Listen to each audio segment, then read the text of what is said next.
When Clara told me that her friend from college was getting the full-time position I had been working toward, she delivered the news as if she were talking about the weather.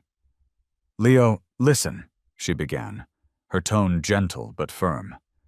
"I know this is hard to hear, but Daniel really needs this position more than you do right now." I had been destroying myself for this job, pulling consecutive all-nighters just to keep the project afloat and meet every deadline. My health had deteriorated, my sleep schedule was non-existent, and all the effort I had poured into my work suddenly felt meaningless to her. None of it registered. When I returned to our apartment that evening, I started packing her belongings into boxes. "You should probably go," I said, my voice flat from exhaustion. "I'm too tired for this. I don't want to have a fight." Clara stood frozen in the doorway, her eyes welling up with tears and turning red. "How can you do this to me?" she asked, her voice trembling. "Over something so insignificant?" The moment she called it insignificant, something inside me snapped. "Insignificant? Are you kidding me? To hell with your insignificant thing, to hell with you, and to hell with your entire family. Just get out of here." I grabbed the closest decorative pillow from the armchair and threw it across the room. It landed on the couch with a soft, unsatisfying thud. Clara just stood there, staring at me with a look of complete shock, as if she couldn't believe I was capable of such anger. "Leo, it's just a full-time spot," she tried to reason, her voice softening. "It's not like you're being fired. They're just extending your probationary period. I already told you I would make sure you get it eventually. You're not struggling for money, so converting right now doesn't make a huge difference for you. And you have me here. No one is going to give you a hard time. But Daniel's situation is different. If he doesn't secure this job, he has to move back home. His family is depending on his income to pay for his father's medical treatments. I can't just stand by and let him fail." She just didn't understand. Looking at the woman I had loved for 4 years, a cold feeling washed over me, a deep and unsettling chill that settled in my bones. "Clara," I began, my voice steady despite the turmoil inside me. "Do you remember my last internship? My mentor promised me there was a full-time role waiting for me. It turned out the position was being opened up to external candidates as well. I worked relentlessly for months, and just as my internship was ending, they informed me they'd found someone more suitable. Do you remember that night? I sat right on this couch, in this very spot, and I didn't say a single word the entire evening. It wasn't the rejection that hurt. It was the deception. It made all of my hard work, my dedication, and my genuine enthusiasm feel like a complete joke. I was so naive that I even told my mentor I wanted to work with her for the rest of my career. She was a wonderful person, or so I thought. She looked at me for a long time that day before smiling and saying, "Of all the interns we've had, you're the one I believe in the most. I genuinely like you." That's what made the truth so much more painful. Everything she said was just a tactic to keep me motivated, to keep me working like a machine that only needed a little encouragement to keep going. Back then, Clara had been my comfort. She told me her company had an opening that was a perfect match for my skills and was specifically looking for recent graduates. "With your abilities, you'll get it for sure," she had said, full of confidence. "I believe in you." She sat next to me, gently rubbing my back, telling me it was all right, and that all I had to do was try again. Fortunately, things did turn around for me.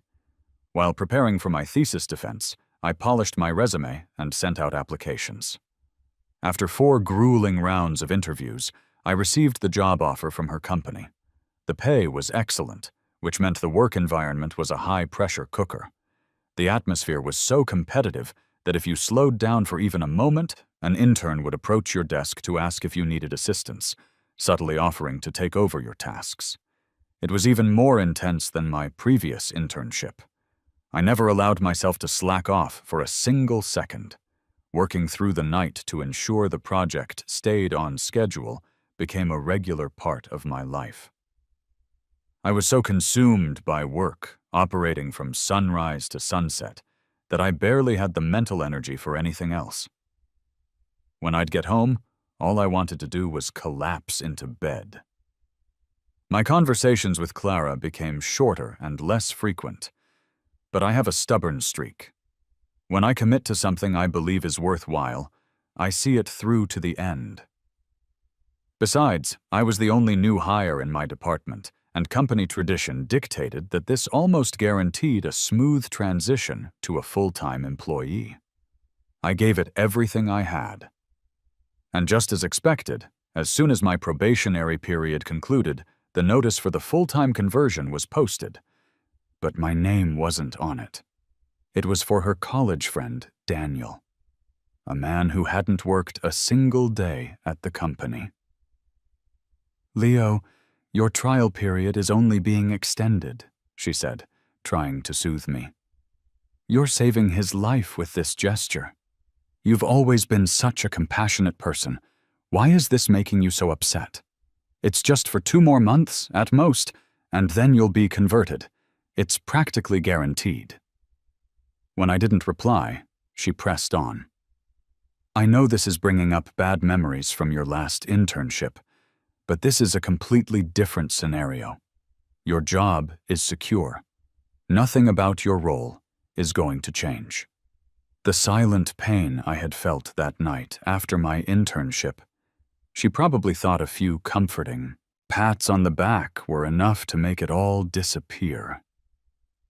Now she was dismissing my hard work and my aspirations with the same casual reassurances she had used to comfort me back then. Clara truly didn't seem to grasp the situation, and I couldn't understand if the person I loved had ever genuinely loved me back, if she had ever felt my pain with the same depth that I felt hers.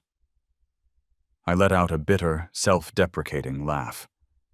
"Clara, let's imagine the roles were reversed today. If some girl from my college came to me and said she would end her life if she didn't get this job, I would tell her to go right ahead. Why would I ever sacrifice your interests to save some supposed friend from my past? Is she really at a dead end? Am I the only person in the world who can help her? Is she incapable of finding another decent job on her own?" Clara's brow furrowed, as if she were actually considering my hypothetical scenario. She paused for a moment before answering. "That's not the same. He's a young man who just finished college. He doesn't have much experience in the real world, and he's facing a genuine family crisis." So the crisis I was facing wasn't real? Because I never wanted Clara to worry. I never once complained to her about the pressures of my job, no matter how difficult things became. And to prove that I was worthy of being her partner, I never backed down from a challenge. Of course, she would never know about the time I voluntarily worked overtime only to have a coworker take credit and throw me under the bus for a minor mistake. That night, I told her not to wait up for me. I walked all the way home from the office, a long and solitary walk. Under the darkness of the night sky, my eyes were red with frustration the entire way. But when I finally got home, she had dinner waiting, my favorite fruit already cut and plated, and a bath drawn at the perfect temperature. In that moment, I felt like I could endure anything. Sometimes, when life felt overwhelmingly difficult, and I was just so tired, Clara would take my hand, and we would go for a quiet walk. And I would feel all right again. I never asked for much, but now it seemed she wasn't even willing to give me that. I asked her, "Then what does all my effort mean? What was it all for?" Clara rubbed her temples, looking utterly exhausted. "Leo, why can't you understand? Your hard work hasn't been ignored. You're just going to see the rewards a little later, that's all. Can you please stop fixating on this? Daniel is a good person. He'll be grateful to you for this." I stared at her, my voice becoming firm. "No. Compassion without principles isn't compassion. It's being a doormat. Do you hear me? A pathetic doormat. What gives you the right to hurt me like this?" Do I deserve this? I rarely ever swore. But at that moment, I felt that if I didn't let the anger out, it would make me physically sick. It took her a few seconds to register what I had said. "Leo, have you lost your mind?" she shot back, her voice rising. "I remember in college you would see an elderly person digging through a trash can and immediately run to buy them a meal, and you'd feel sad about it for the rest of the day. You used to buy food for the stray cats around campus and take them to get neutered. You donated your scholarship money to student aid funds. I just don't get it. You have sympathy for the elderly, for children, for animals, but you can't find it in your heart to be patient with one person, with Daniel?" She picked up her phone and slammed it down on the coffee table, the plastic cracking against the wood. "Do you think there's something going on between us? My phone is right there. Look through it. If you find anything at all, I'll drop dead on this spot. How about that?" She was seething, as if my lack of trust were the real problem here. Suddenly, all the fight went out of me. I just felt drained. No matter what I said, Clara wouldn't understand. She wasn't even trying to see things from my point of view. She didn't care about my pain the way I cared about hers. I closed my eyes, feeling a profound sense of weariness. "We're not on the same page anymore. Please, just leave." Clara let out a long, frustrated sigh. "Leo, I'll give you some space. Think about it. Think about everything you've said and done tonight and ask yourself if you're being fair." Watching her walk out the door, a memory tried to surface. Don't think about it. I mentally shoved down every memory of her. You have to be able to let go of the things you hold on to. If someone hurts me, I don't want them in my life anymore. To keep my emotions from overwhelming me, I spent the entire night deep cleaning the apartment. The next morning, I submitted my letter of resignation. I just wanted to hand over my responsibilities and leave as quickly as I could. The following day at the office, I met Daniel. He was a thin young man, wearing a crisp, white button-down shirt, and he looked like a strong gust of wind could knock him over. When I walked into our section, he was hunched over a co-worker's desk, asking a question. The co-worker, a guy named Mark, spoke loudly on purpose. "You don't even know how to do that? You could ask one of my interns. They'd be happy to show you. Oh, that's right. We have another guy on our team who hasn't been converted yet. He's an expert at this stuff. You should ask him." He put a heavy emphasis on the word converted. Daniel's face went pale. Hearing my footsteps, he turned around. Leo, hi. Clara mentioned you a lot." I scoffed. "A lot? That's funny, she told me she barely knows you." Daniel's face turned an even whiter shade of pale, clearly unprepared for my bluntness. He started to stammer, but I cut him off before he could form an explanation. "Whatever. Let's not waste any more time. Let's start the handover."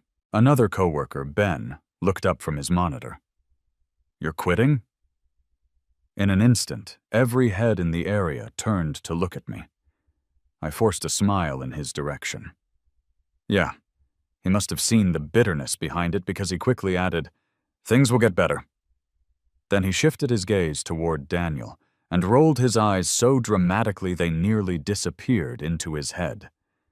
The two co-workers who had thrown me under the bus before couldn't resist chiming in with smug satisfaction. "Looks like some people are so difficult that even their own girlfriend won't stand up for them."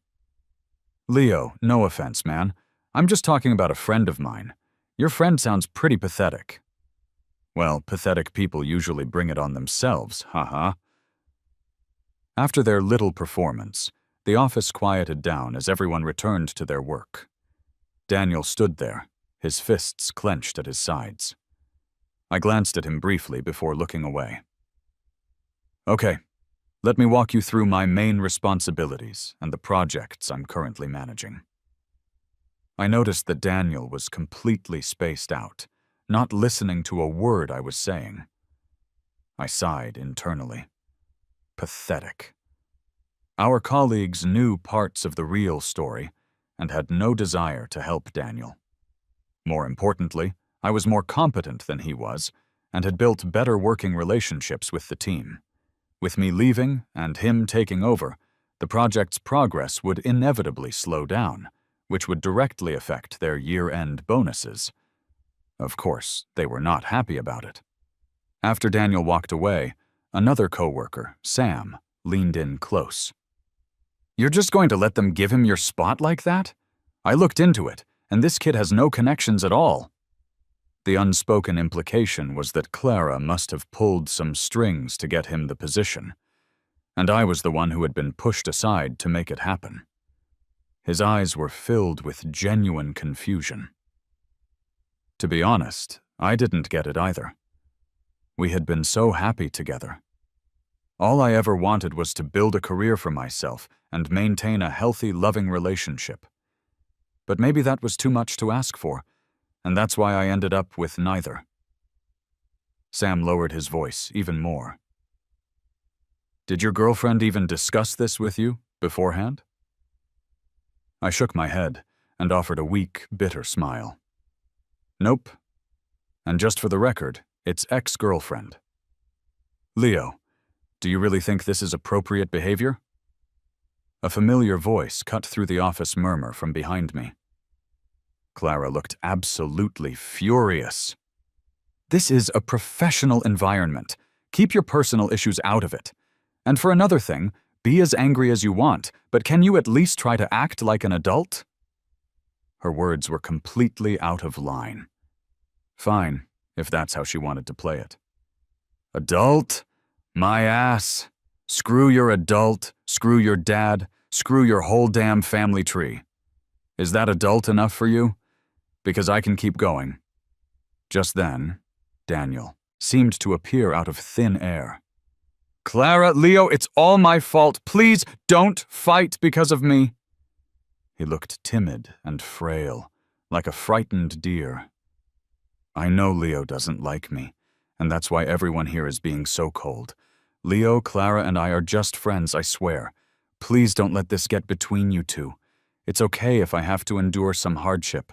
I never wanted to cause trouble for anyone. I just want to do my job well. It's fine if I'm misunderstood." Clara's tone turned to ice. "Apologize to him." A heavy weight settled in my chest, making it difficult to breathe. Daniel glanced up at me, then quickly said, "He doesn't have to. Leo is only acting this way because he loves you so much.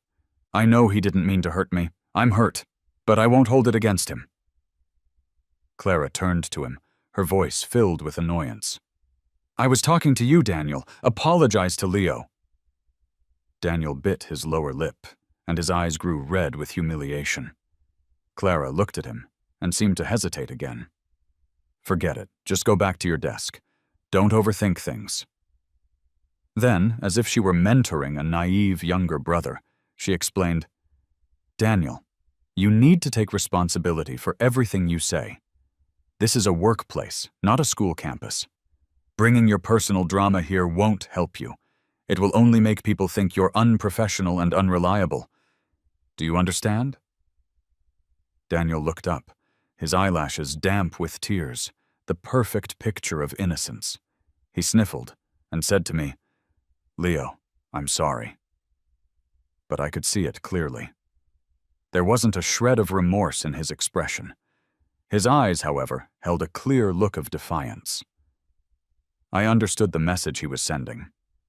To me, Clara had said, "This is the office. Keep your personal life out of it." But to him, she was giving a patient, detailed lesson on workplace etiquette. A wave of defeat washed over me, stronger than anything I had felt before. No matter how hard I tried to suppress the storm of emotions raging inside me, Clara could still affect me, and I realized that I no longer understood her, just as she could no longer understand me. But for the past 4 years, I had loved her with such sincerity, and I had felt her love for me in return. How many 4-year periods does a person get in their lifetime, where two people are constantly in each other's thoughts? I almost lost my composure. I blinked hard, forcing back the burning sensation in my eyes. I took a deep breath, wanting nothing more to do with either of them. Daniel, you don't need to view me as a rival. As for the job, I've already resigned. And as for Clara, I glanced at her retreating back, paused for a moment, and continued. We already broke up. I don't know if he believed me. Probably not. Because he quickly forced a smile and said, Leo, that's not it at all. You're being far too sensitive. And just a friendly piece of advice. Clara is a great person. You shouldn't throw the word breakup around so lightly. It's hurtful. It might work once or twice, but if you say it enough times, it becomes a self-fulfilling prophecy. The pitiful act from before was completely gone, replaced by a growing look of smugness. If I, Leo, ever get back together with Clara, may I be struck by lightning, hit by a car the moment I step outside, and die a broke and lonely man. Is that clear enough for you? If you were competing with me for the job, I could at least respect you. But to go through all of this for a woman? I just don't get it. Why are you so desperate to pick up something I'm throwing away? She's all yours. I patted his shoulder. Work hard. I hope you actually manage to last here.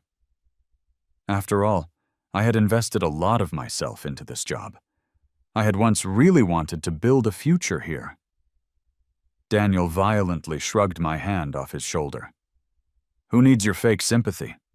If you're so great, how come you couldn't get Clara to stand by your side and defend you? You have the audacity to give me advice? Have you even figured out your own life? You used to be her college junior, too. Are you feeling threatened now that I'm here? Clara was 2 years ahead of me in school. Ordinarily, our paths would have never crossed. But fate has a strange sense of humor. When she didn't have an umbrella during a downpour, she would randomly duck under a classmate's and ask if they could share for a little while. Everyone was always friendly and never refused. Some would even go out of their way to walk her part of the way home. So, in return, she would offer her umbrella to other students she saw caught in the rain. That day, it was raining cats and dogs. I was rushing toward the main academic building, my head down against the wind, when an umbrella suddenly appeared over my head. She was wearing flip-flops, and her feet slipped on the wet pavement. She came sliding toward me, and the handle of the umbrella smacked me squarely in the back of the head.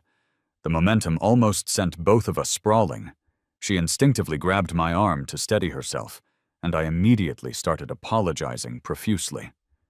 Half of Clara's body was already soaked from the rain. She started to say something, but the rain was too loud, and I couldn't hear her. She raised her voice. Hey, can you move a little? The water splashing off of you is getting my shoes all wet. They're freezing. I stopped and looked down. Her white canvas sneakers were completely soaked, and water was dripping from the cuffs of her pants. Looking up, her beautiful face was completely expressionless. Clara didn't look happy. But when a beautiful person has a resting, unimpressed face, they still look beautiful. I'm so sorry. Let me send you some money for the shoes. Let me buy you dinner. What would you like to eat, miss? Clara stared at me for a moment, then said, No thanks. She was still standing, there. So without thinking, I said, Well, you could move away a little bit. Clara was stunned. Then, as if an idea suddenly struck her, she turned and started running away. I immediately took off after her. Are you sure you don't want to add me on WhatsApp? There's a special promotion today. Add me now and get $1,000. For real, I'm not lying. Add me now and it's $2,000. Hey, don't run away. How about 3? She ran, and I chased.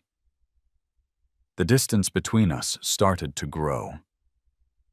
I kept my head down and ran as fast as I could until a hand suddenly appeared in front of me, holding a phone with a QR code displayed on the screen. Clara's face was still cold, her tone matching it perfectly. You add me, and I'll send you 5,000. Her contact information and cash. I had hit the jackpot. Later, Clara told me that when she saw me that day, her heart had skipped a beat. She initially thought it was love at first sight, but looking back, she realized it was probably just heart palpitations from how angry I had made her. It was pouring rain.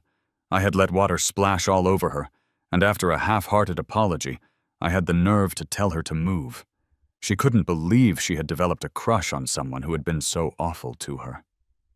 The second she realized it, she ran for her life. Thinking about it now, I couldn't help but smile. It felt like watching my youth flash before my eyes. Besides my close friends, Clara was the person who knew most of my teenage secrets. She offered me endless support and encouragement, giving me the courage and strength to believe in myself. And back then, I had imagined a future with her countless times.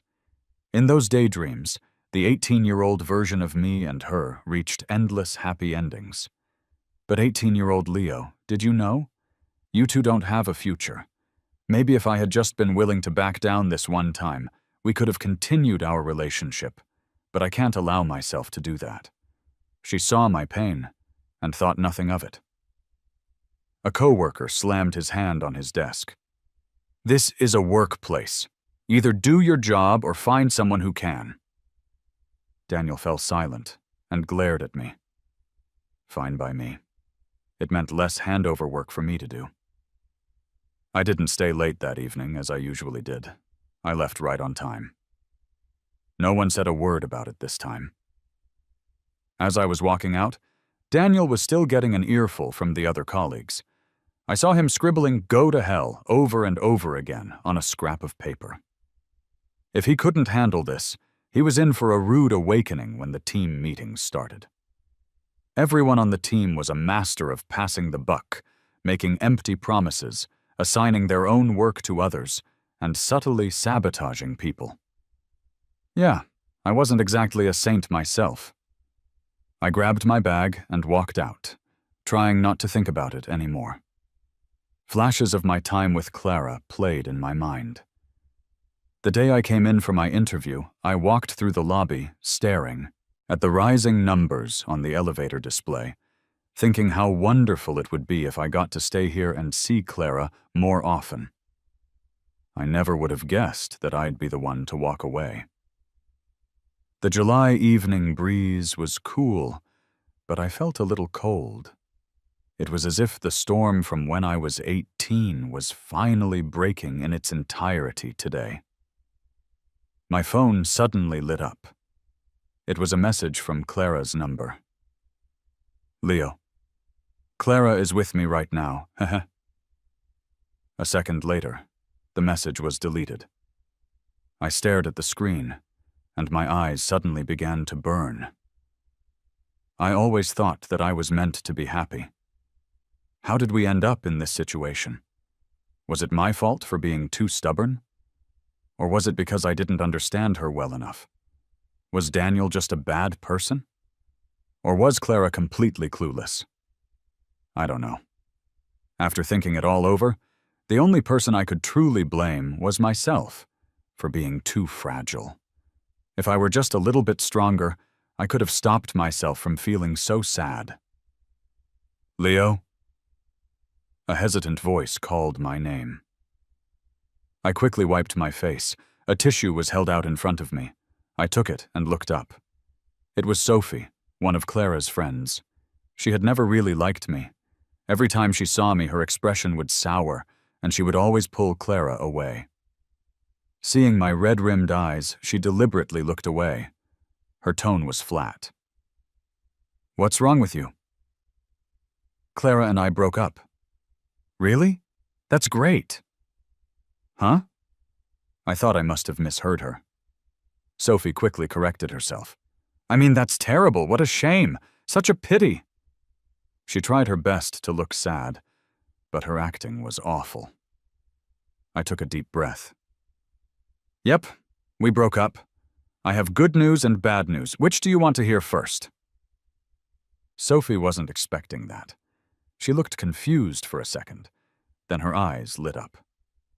What's the good news? The good news is that Clara and I are completely, totally finished. Sophie nodded enthusiastically, her eyes filled with unconcealed joy.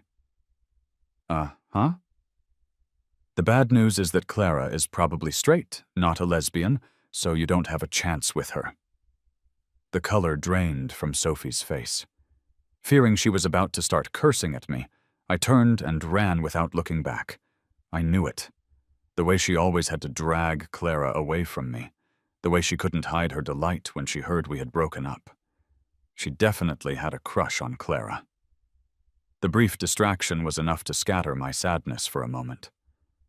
I opened my phone, and mimicking the tone of the message I had received earlier, I texted Clara. Clara, Sophie is with me right now, heh. I didn't delete it. Back at my apartment, I started making a detailed list, packing up a little bit each day to make sure I could leave immediately after my last day of work without forgetting anything important. When I got to the 7th column on my list, I paused for a long time. This column was for gifts, and many of them were from Clara.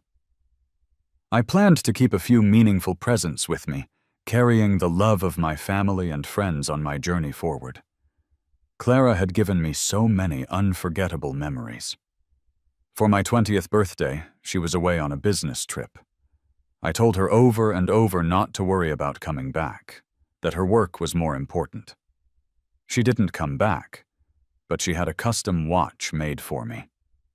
The shop required me to pick it up in person.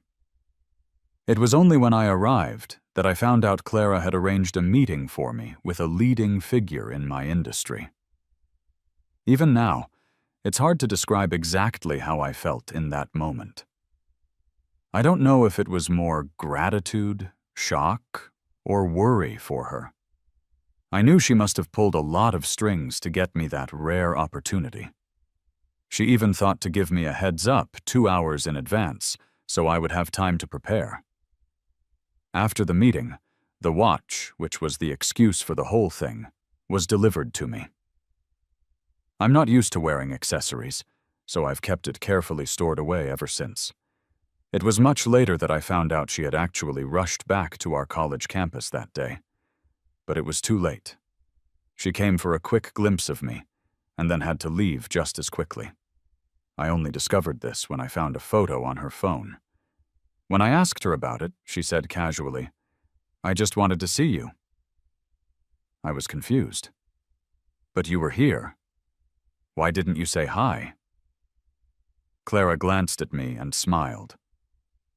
"Because I saw you skipping on your way back to the dorm, and you looked so happy."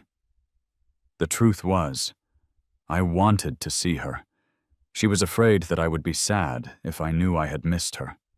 Each gift was a shining piece of her heart from that time. My head was a mess. I wanted to escape for a moment, but I forced myself to sort through her things and post them for sale on an online marketplace. Only after all that was done did I look at the string of missed calls on my phone. Just then, my phone rang again. I answered it. The voice from the phone overlapped with a voice from right outside my door. "Leo, open up." She was standing right there, smiling with a hint of helplessness. "Are you really not going to let me come home?" It was as if she thought I was just having a temporary tantrum and would get over it soon. "Clara, we broke up. You know me. I would never joke about something like this, and I would never use a breakup as a threat to get what I want. If I said it, it means I've already made my decision. I can be impulsive, but when it comes to things I truly care about, I always think 10 steps ahead, especially with the person I almost spent the rest of my life with." Clara stared at me for a long time, and once she realized I wasn't kidding, she began to panic. "Don't be like this." Her voice was low, almost pleading. "There's nothing going on between Daniel and me. I just couldn't bear to see him in trouble. That doesn't mean I don't love you. No." My words cut her off. Her eyes filled with confusion, as if asking me why. "I'm not your teacher.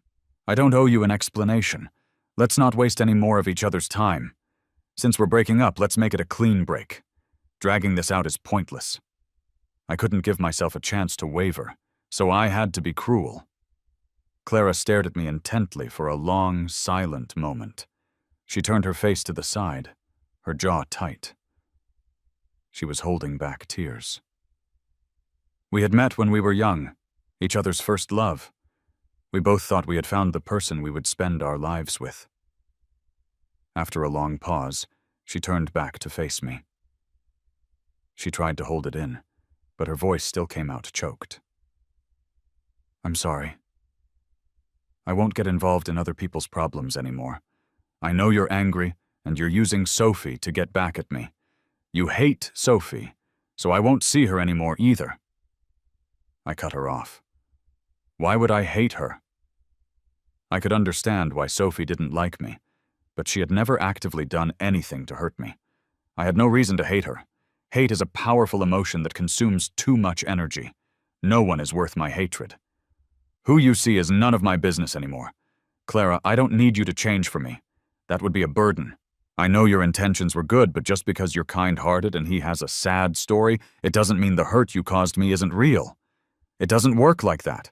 Isn't your partner supposed to be your first priority in a relationship? If I wanted to be more cynical, I could think that maybe after I started my career and became more independent and focused, Clara's role as a protector in my life had diminished. Daniel's arrival filled that void.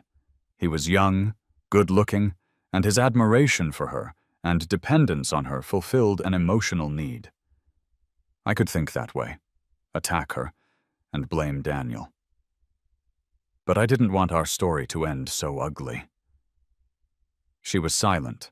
I could tell she still wanted to try to fix things. After a moment, Clara asked me, I can fix everything, put it all back the way it was. Why does it have to come to this? I took a step back from the door and asked her, Did you know that Daniel used your phone to send me a message? Clara's face went white. She wasn't stupid. On the contrary, Clara was a very smart person. She instinctively knew it couldn't have been anything good. She tried to explain, her voice pale. He said his phone was dead, and he just needed to let a friend know he was okay. I didn't know he would message you. I'll check the security cameras and file a police report. I closed the door and told her through the wood, I sent you that message about Sophie to give him a taste of his own medicine. The next day at work, I heard some gossip. After checking the security footage, Clara had really filed a police report. She and Daniel went to the station to sort things out. A coworker asked, me nosily, Leo, do you know what happened? That's the first time I've ever seen her that furious. Usually, even when she's mad, she just smiles while secretly making someone's life a living hell until they quit. His eyes darted across my face. I just got here.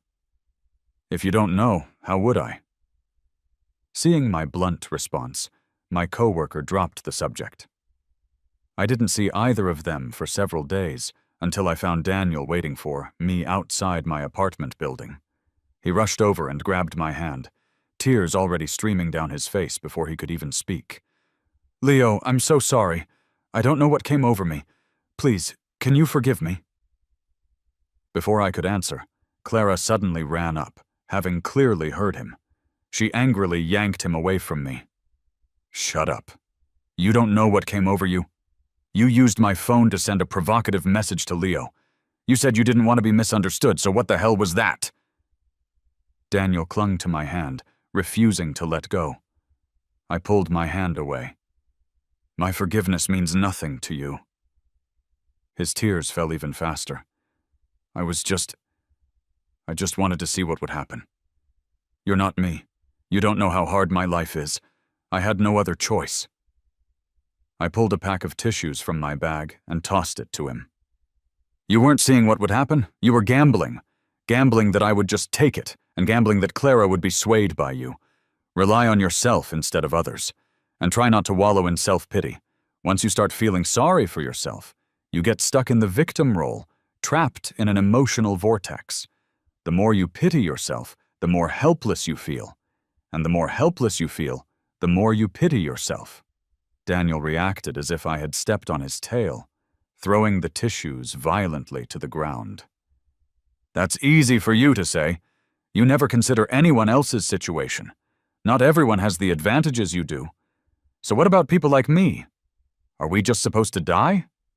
You love seeing me beg, don't you? Clara picked up the tissues, her chest heaving as she suppressed her rage. Daniel, do you want to go back to the police station? This is between you and me. Why are you dragging Leo into it? I really regret ever listening to your sob story and helping you. Daniel froze, his swollen red eyes looking up at Clara.